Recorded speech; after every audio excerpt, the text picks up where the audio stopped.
All right, everybody. Thanks so much for stopping by another live episode of Real Estate Titans, sponsored by Lion Bolt Media. I'm your host, Greg Fowler, traveling throughout the marketplace, interviewing the top real estate professionals in our field, essentially gathering insight, inspiration, really drives and motivates these top producers above and beyond everybody else in what I'd like to consider a real estate titan. Now, our very special guest and feature titan for episode 265, all the way from Richland Center, Wisconsin, none other than Jason Schultz. Jason, Fowler, you are the ultimate hype guy. The ultimate hype guy. I wanted you to be like, you need to just quit doing this and take over for Rogan and do a UFC fighting in the ring right now. Here he is, toe to toe, bout for bout. No, Jason, this is an honor. Truly, I absolutely respect you and value our relationship, and I'm very blessed and fortunate to have you in my life. And to have these types of conversations on a more regular with you. But for anybody out there in the Titan Nation who has not quite gotten to know Jason Schultz, you're in for a treat and you're welcome in advance. I can't thank you enough, Jason, really. We're not charging for this, are we? This is free, right? Free, 100% free, as always, dropping bombs and knowledge for the real estate world and community. Well, you know how every now, like if you read the comments, what you're teaching me to do, read the comments more and reply to the comments to engage with our audience. You always get that one or two people like, I just wasted how many minutes of my life watching this video? I hope that's not how people feel today after watching this video. I know it won't. I absolutely know that 100%, Jason. So I want to dive right into it because I know we got a lot of ground to cover. You're super dynamic. And again, your story is incredible in my mind, Jason. So let's go through that. Starting with the first question, anybody who doesn't know you quite yet, who is Jason Schultz? Where you come from? What got you into the biz? You know, your kind of origin story from the beginning to where you're at today. What's that look like? Well, I was born in Marengo, Iowa. It's a small town down by the Amana colonies. And I grew up on a farm with my mom and dad. And we farmed. And then mom and dad decided they didn't want to be married anymore, I think in 7th or 8th grade. And dad stayed in Iowa. He still's a farmer. And then mom brought us to Richland Center, Wisconsin. That's where her job was. And went to high school there, went to college there, transferred to UW Platteville. And I got started working at Pizza Hut in high school. Was the first delivery driver ever in Richland Center, Wisconsin. It was so funny when they trained us. They didn't train us. They just said, here's the pizza, here's the address. I didn't know there was a north or a south or an east or west of the streets. So I remember Seminary Street is one of the main east-west streets in our town. And I was on West Seminary looking for 1165 and it was East Seminary. So their pizza was 45 minutes late, but I learned after that to read the map. So then I kind of got into management and then area manager. And I thought, if I'm going to work 80 hours a week, I want to own something. So I kind of started looking at the Culver's franchise, got approved to be a Culver's franchisee. I was 21 or 22. My father-in-law was my seed money. And he said, man, Jason, I don't know if I really want to go into debt $1.5 million with a 22-year-old kid that really doesn't have a lot of experience. And I bumped into some other guys that needed a kind of an ops day-to-day runner, some investors. And we opened up 5 Atlanta bread companies. Panera just destroyed us. Location. We had the locations that were hot 5 years ago, and then Panera came into our market and just kicked our ass. Then I got into fast casual Mexican. Again, this is in my 20s. Panchero's Mexican Grill. It's a concept like Qdoba, Chipotle, still really popular. Many of them around. A couple of mine are still open. But then in 2007, my father-in-law said, hey, I'm going to buy my brother's out of the creamery. He made butter. I want you to come home and learn the butter business. So I was like, well, that's going to be better than restaurants. So I weaseled it was a mess. It was during the recession and the restaurants. And I think everybody kind of knows what I had to go through. So starting over, had a good job working for my father-in-law. And we grew that business together from 17 million pounds of butter a year to 75 million pounds of butter a year. Unreal. And, when I got there, it worked Monday through Friday. And when I sold it, or when we sold it, it was 365, 7 days a week, 2 plants. It's now one of the plants is a Land O'Lakes plant and the other plant is a grassland plant. But my claim to fame that I'm very proud of is Amish country hand-rolled butter.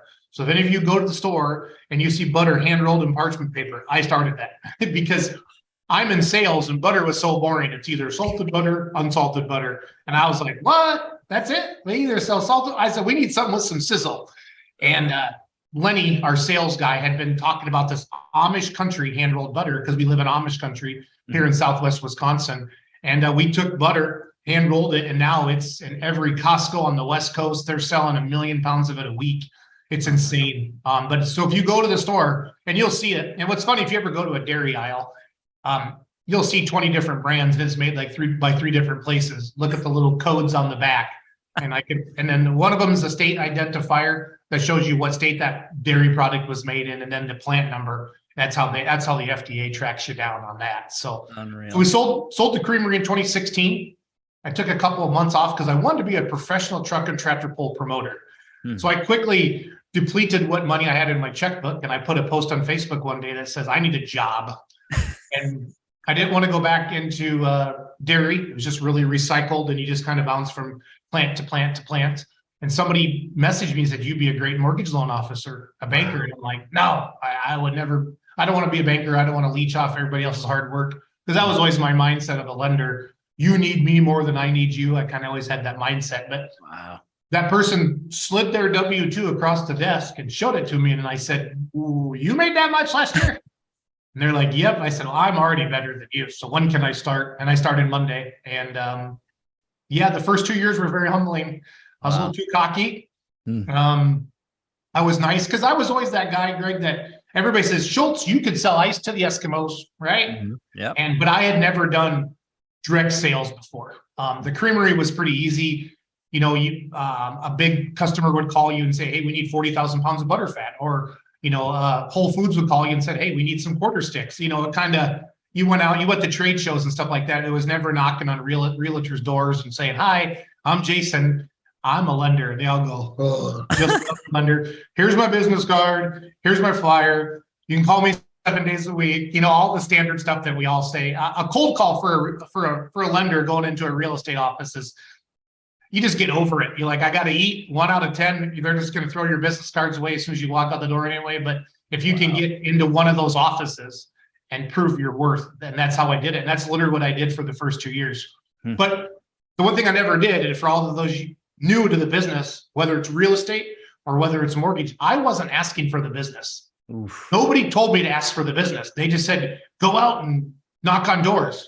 And then one day my boss was like, man, everybody likes you. Why aren't you busier? And I said, I want to know the same thing. I mean, I'm just running up credit card debt living. And and literally that changed my career. His name's Randy Barwick. I don't even know where he is now, but I literally I said, I'm not bringing in any more donuts, no more muffins, no more nothing until I start getting some business. And they literally, agents started sending me business. It was awesome. It's dumb. It was that simple. But I wasn't asking for business because I think I just wanted to be everybody's friend. I think I had a high need to be liked. Hey, it's Jason from, Schultz Mortgage Team. Hey, it's great to see you, Jason. And then it was, what'd you bring us today? And I was so naive and dumb. And I fell for every little, hey, buy this lead. Hey, buy this. I wasted so much money on just literally pissed away thousands of dollars. But I share that with my loan officers now. When I bring a new loan officer now, they'll call me. One of my loan officers in Florida called me and said, hey, I just had an agent ask for $4,000 worth of Zillow money a month. And I about went, whoa, let's have a chat about this. So, but I get it. That's the partnership that you want, but we don't do anything like that cold. Yeah. So. Jason, as you mentioned this story and lay the foundation, it's absolutely inspiring because every aspect of your life from a young age, it was constantly moving the needle forward, putting in tons of effort and yielding incredible results. And it doesn't matter if it was with pizza or with burgers or with butter or with mortgage. It's always just grow, accelerate. But something that was interesting that stood out is what that individual said to you is, everyone likes you. Why isn't more business happening? And that epiphany to say, man, just asking for the business. You had that first thing, which is you're outworking everybody. And I want to get you saying that, Jason, because I've heard you say that so many times. But looking at it, outworking everybody, people really liking Jason. And anybody who's met Jason, they know exactly what he said. Like, you're not just saying this. No, the truth. Like, anybody that meets Jason, he's like such a great guy, really warm, like always there for you. You can trust him. It's just like, it's very hard to describe unless if you've met Jason in person. But I get that. But it's that those little details, those minor tweaks that make business explode. But none of that would happen if you weren't putting in the time and the effort, and you weren't a good guy. You weren't a likable guy, because we work with who we know, like, and trust. But Jason, what really propelled you to constantly push yourself? You're not a normal person in the best of ways. And that's a big reason why you're on Titans, is because you're setting the bar extremely high. So why do you constantly push? What is inside you that makes you feel that way?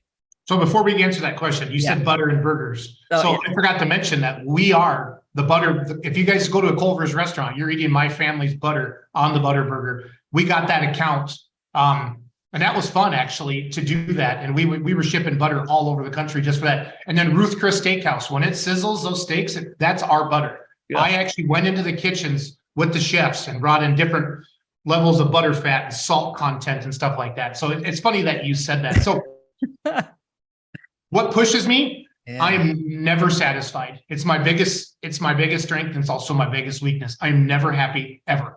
I'm not happy on vacations. I mean, I shouldn't say I'm not happy, but I'm never like, I always feel like just because I had a great month, and in our world, you're 100% commission. Hey, you had a great month last month. What are you gonna do for me now? But this is a perfect world for me, because I don't want to be told that your salary is 80,000. No, I want to make that in a month. And I can. And for those of you watching this, you can in our industry. If COVID spoiled a bunch of us. It didn't spoil me. I didn't slow down. I kept marketing the entire time through COVID. Am I slower? Yeah, of course I'm slower. But I didn't open up a refi shop and chase all the refis and ignore all my real estate agents. I continued to help my real estate agents, even though they wanted to kill me, because the appraiser is going to keep up and the underwriter is going to keep up. And every deal affected 8 other deals and stuff like that. But wow. I still have those. But I built more and more trust through that. Basically, when agents talk about me and Schultz Mortgage Team and my team, is they'll get it done. They'll get it done. I wish you real estate agents that are watching this would be like, when people come to you with the pre-approval from Quicken Loans or Rocket Mortgage or whatever, those big nationals, unless that borrower is like an 800 credit score and 20% down, you're not going to enjoy your experience. Wow. But I love them because I get referrals from them at least a couple a week.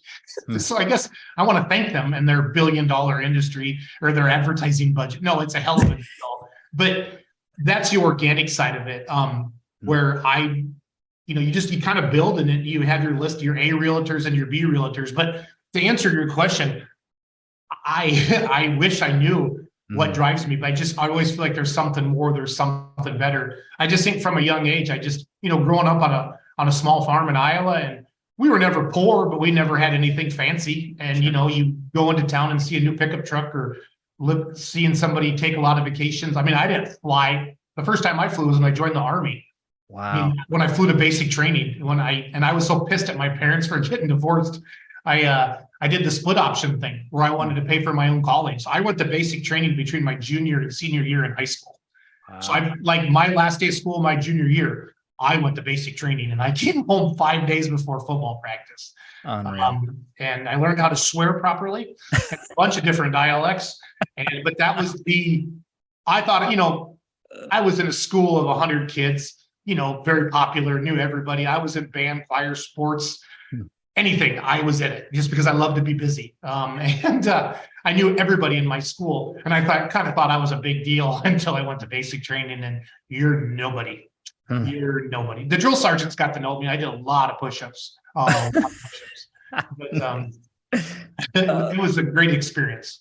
But that's what motivates me. I just always feel like I want to do it better. I want to do it better than everybody else. I just feel like anything I do, I can do it well, and I want to, go. So. And Jason, but I love that, because your energy and your stick-to-itiveness, it's setting that bar so high. And anybody that's around you knows that it's intoxicating. It's infectious. You want to do more because you're around Jason. And I think the level of inspiration, and I can speak to this internally to your team, but then also externally to your partners, your real estate partners that really work with one another to grow together. So the majority of our audience here, Jason, as you know, is real estate producers and professionals on the residential side. So, I mean, is there any thoughts or ideas into your mind as to how you partner with your real estate professionals, or how you train and educate your team on how to really bring value? Any thoughts out there? If you're a mortgage professional tuning in, listening, it'd be great to hear straight from you, Jason. So we just hired a rock star. She's going to be a rock star, brand new to the business. Been in the business about 6 months, was at another mortgage company, no support. Her name's Crystal. She's in our Gulf Breeze, Florida office. And I went down there and spent 2 days with her. And I just went door knocking with her, where we just literally get in the car, we roll into a town and we say real estate offices in this town. And then we just go door knocking, door to door to door. We have some marketing supplies and stuff like that. But ultimately, we're getting cards to put into our CRMs so we can say top of mind in your world. But I need to sit down. If you can get a meeting, get a coffee, get a lunch. I hate that, get a coffee, but that's what it is. Right.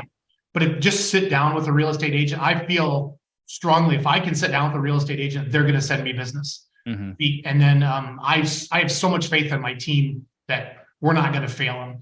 Because at the end of the day, you can like me all you want, but if I don't close your loan on time and I just have a bunch of excuses, you're never going to send me a lead ever again, or a client.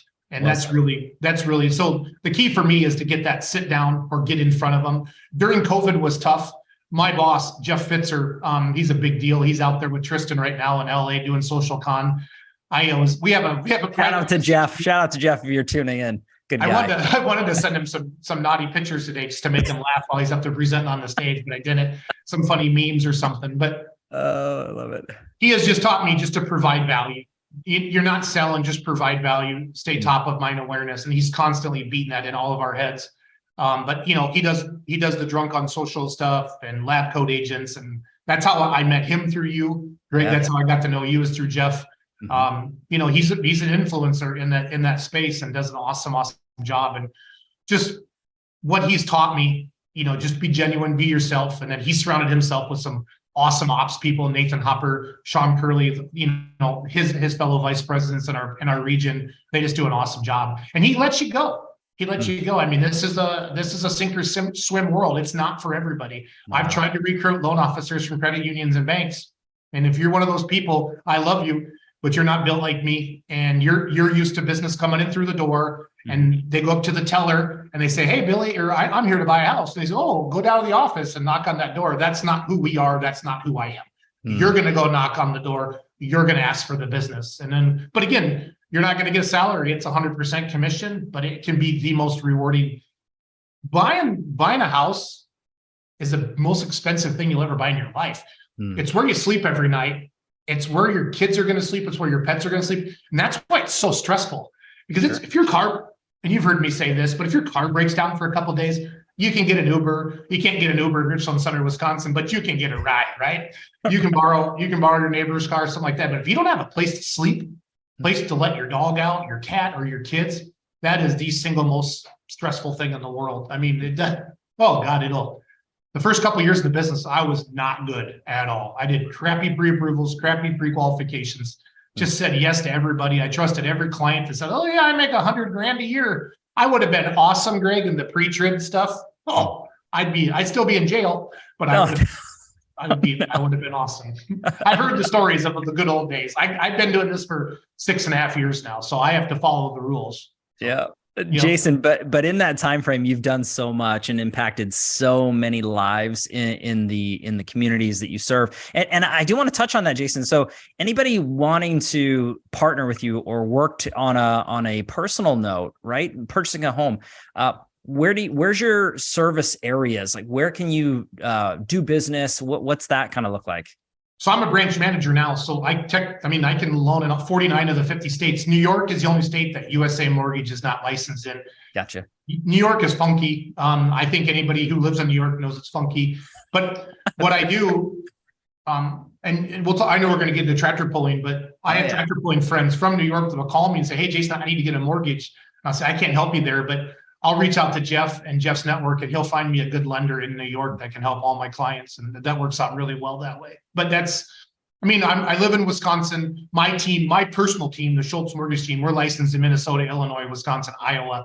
And then our Florida team, they have the whole Southeast covered. And then I have a gal coming on in Texas here in a couple of weeks, and she's going to do like the West. So it's, but we can do all 49 states. One of my friends was going to buy a house in Florida, and he changed his mind, and now he's buying a house in Arizona. So we just flip him to another loan officer within my team, and we still run the loan, and we're still involved. So it's good stuff. No, I love that, Jason. And again, it's just always great to have that resource out to the community. Anybody who's your story sticking out to or connecting with. And this is I know this is a big part of who you are, Jason, and a part of your story. And I would love to dive a little bit deeper into this. Before we go to the last portion, this is kind of a wild card. Truck and tractor pulling and beer money pulling team. I gotta know, I mean, how did that whole thing start, Jason? What was the passion behind it? And where is beer money today? So the passion of truck and tractor pulling is when your mom and dad farm, they're 6 a.m. to, you never see them, right? Unless you go on the tractor with them or something like that. Growing up in Iowa, Dad would take me to tractor pulls. These are local county fairs. And, you soup up your truck, your tractor, and you hook it up to a sled that weighs 30,000 pounds. And the farther you go down the track, the harder it is to pull. And, that sport's growing, and we'll get into that in a little bit. Yeah. But so mom and dad got divorced. Mom moves to Wisconsin, which is fine. But my dad had a tractor. He got a tractor when I was in high school after mom and dad got divorced. That tractor made me want to go back and see my dad. The hardest thing in the world. I live 2.5 hours from dad. Friends, girlfriends, your job, your sports are all in Wisconsin, but your dad's 2.5 hours away, and you're supposed to go see him every other weekend. Wow. But that tractor made it easy to go back. In the summer, I went back every weekend. So I was always like, wow. And that's still our bond. Like when he calls me, it's never, how are the kids? It's, how's your tractor, Jason? Or where are you going next? So it's kind of like, it's fun. I mean, and my family's used to it. They know it's kind of a big part of my life. So I built my own. In 2012, I bought my first tractor. Wow.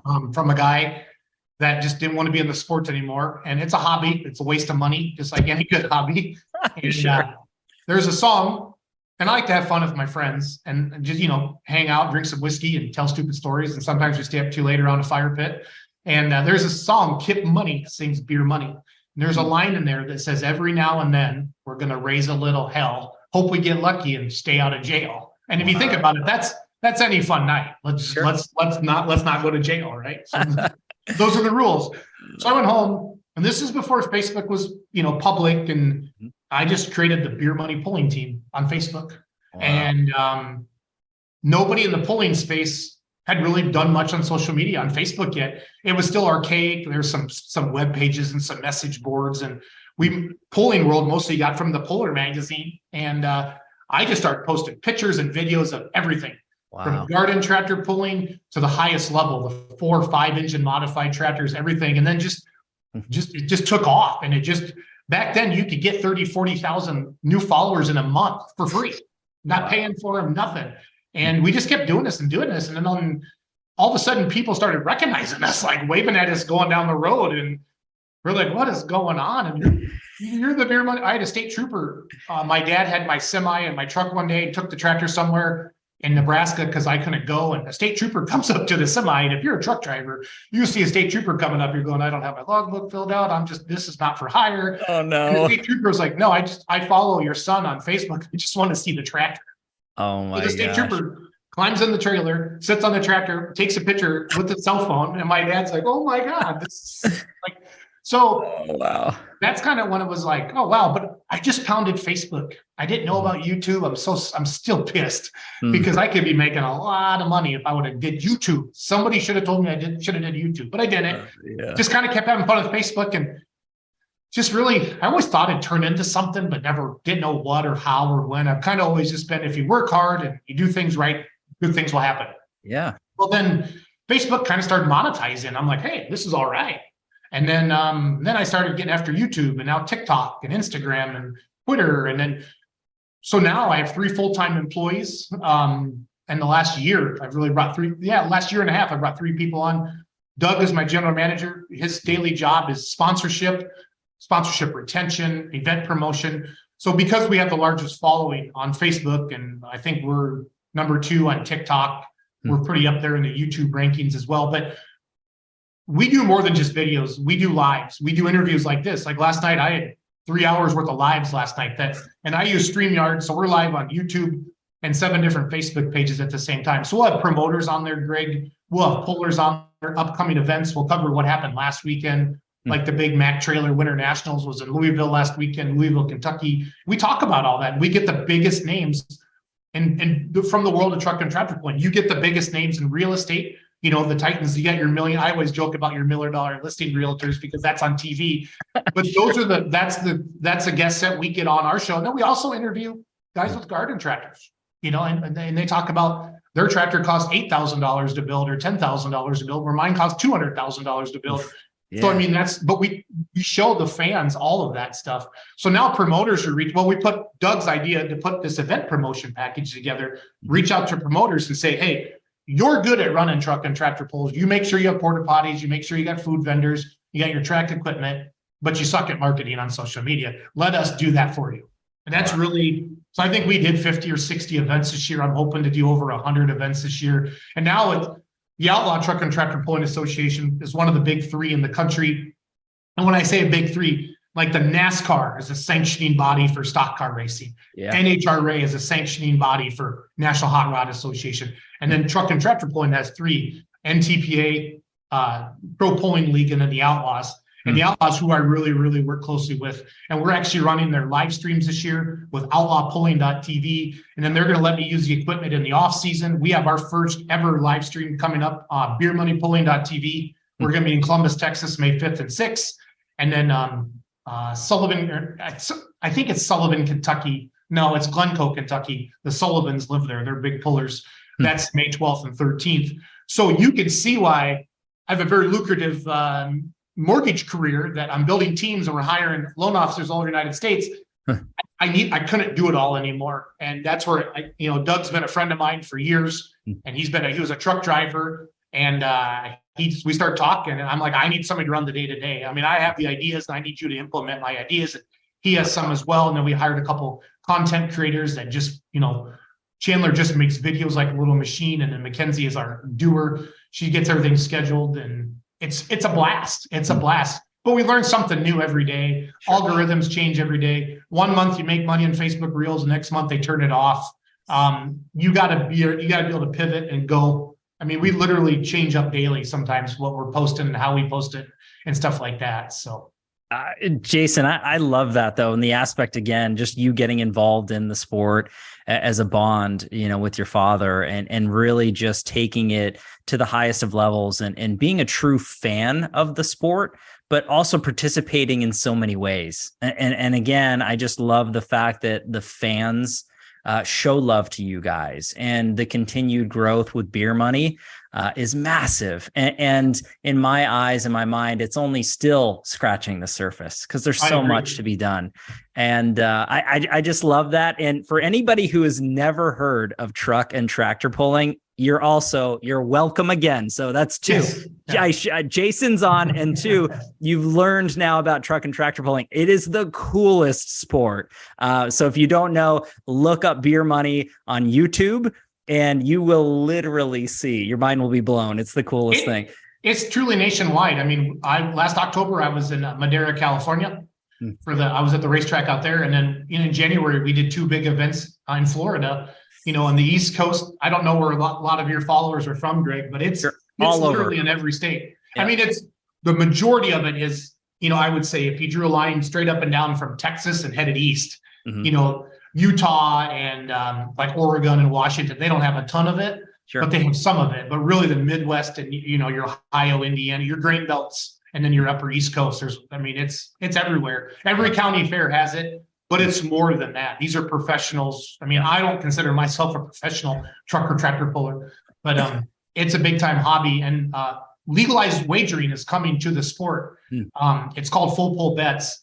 I'm going to be helping with the social media. My team will be. Love it. Officially, once it gets going. It's not through all the gaming commissions yet, but we rolled that out in February at the National Farm Machinery Show. And I'm excited for that, because it's going to bring a lot of new eyeballs to the sport and some interest to people who just want to gamble. I mean, let's be real. And it's in the majority of our events happen in the summer, Memorial Day to Labor Day. where football and basketball dominate the legal sports wagering platforms. And this could be something new for people to take a peek at. So. I love it, Jason. That is awesome. I'm going to have links in the show notes. So again, they can follow along, they can subscribe, learn more about, what Jason does during the day and what Jason does at night, the kind of the dual aspect of that. And again, the mortgage professional and what I like to say, the truck and tractor pulling professional when it comes down to that, Jason. So, but I do want to go into the second question here, which everyone tuning in to Titans, they want to learn from the best and brightest. They want some perspective or understanding of how did Jason get to where he is today.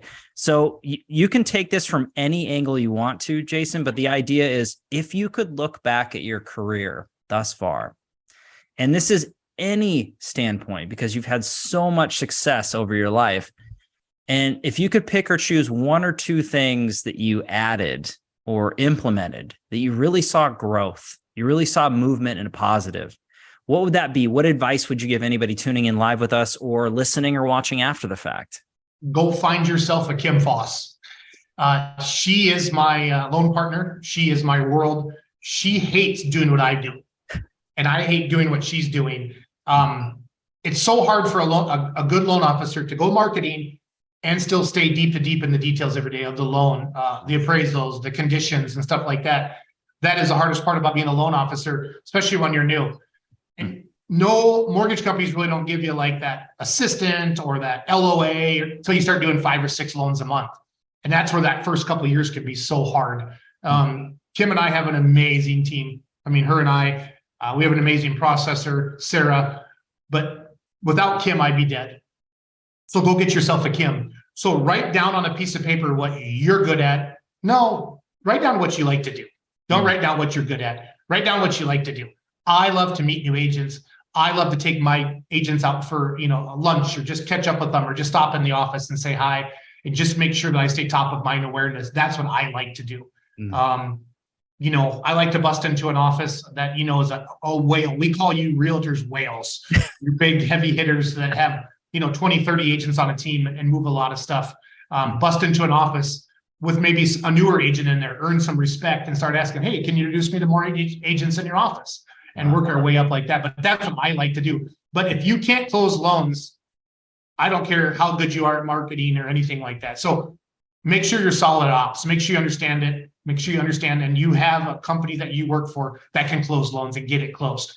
I'm blessed at USA Mortgage with the ops people we have because they know that and they have great marketing. So it's kind of a win-win for me. And I've worked at other mortgage companies, so I know I've seen the grass and it's not always greener. So it's really, really important to know that if you can close loans and you can go out and market, that's the key. But write down what you like to do, write down what you don't like to do, and then go get somebody on your team to do the stuff you don't like to do. And that's really what changed my career is when my bosses sat me down and said, you need to just stay in the car, just go visit people.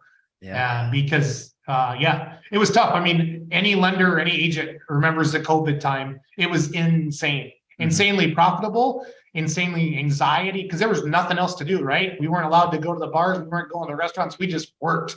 And I've never been there. I mean, I was closing 30, 40 deals a month. And that is, we were having closings every single day. I mean, on Fridays, 4 a day. It was insane keeping up with just disclosures and stuff like that. And that's when I learned that I don't care how good you are. There's only so much time in the day to do it all. So, wow. Jason, but that is massive advice. Did I answer that right? You did. That was huge because perspective into it is really writing down what you love, what you're passionate about, and finding someone or a group of individuals or a support staff or team ops, if it's the operation in and of itself, to really help fill that gap. Well, you talk about, they do what you love, right? Listen, none of us would work if we didn't have to. We do it because we need money, right? Sure. But I don't think I'm ever going to fully retire. I always want to be doing something. I don't care if I move to Key West and I just bartend and just hang out with people or drive it. I think, honestly, the funnest job in the world would be to be an Uber driver. Think of the people that you get to meet. Yep. And I just want people to speak English when I get in my car so I can talk with them a little bit. I always give bigger tips if they'll play the song, if they'll let me hook my Spotify up and We got a funny story in Miami. I don't think it's for the show, but he was a great Uber driver. He was a great Uber driver. Oh, that's awesome. That's awesome. Jason, I love your energy and delivery and the passion of what you do in so many ways. And again, I just can't thank you enough for taking the time to really share your story. And the way that you conduct yourself is awe-inspiring. And I really know that whoever's tuning in and watching this now live or after the fact, they're going to understand where you're coming from and feel that passion. Because I know I do, Jason. It's phenomenal for sure. I need to be more professional, I think. I don't know. I'm fun. Just do it. It is what it is. I always say never change, Jason. Be you. That's the best. I always say I'm not the prettiest and I'm not the smartest, but I'm going to outwork your ass. And that's typically that's what I do. That's really what I do. I'm jealous of all the beautiful people that you just make a Facebook reel and your eyes just melt and they have 1 million views just because they're pretty. I don't even watch what they have to say. So I gotta do my hair a little bit, I lost some weight, shaved today. Greg, I cleaned up, brushed my teeth and everything for this interview. Jason, it means the world, my friend, but that was not needed. You bring so much heart and so much drive. I love it. And your sense of humor is the best.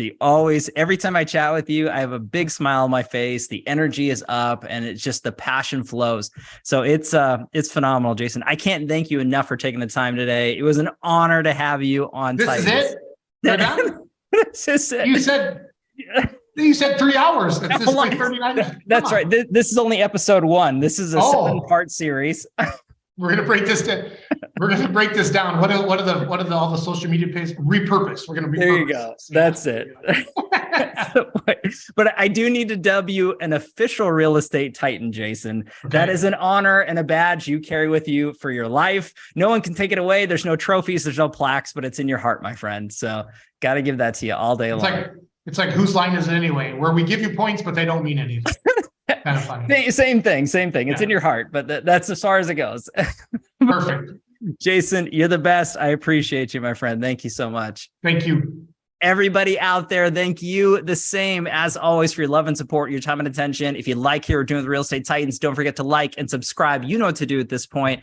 I do have to give our sponsor a quick shout out, Lion Bolt Media. If you are a real estate professional looking to grow and scale your digital presence online, generate leads, exposure, and close more transactions, visit lionboltmedia.com. We're live here on Real Estate Titans every Tuesday afternoon, a different Titan, a different location. Catch everybody in the next live episode of Real Estate Titans. Take care. Thanks, Jason. Thanks, Greg.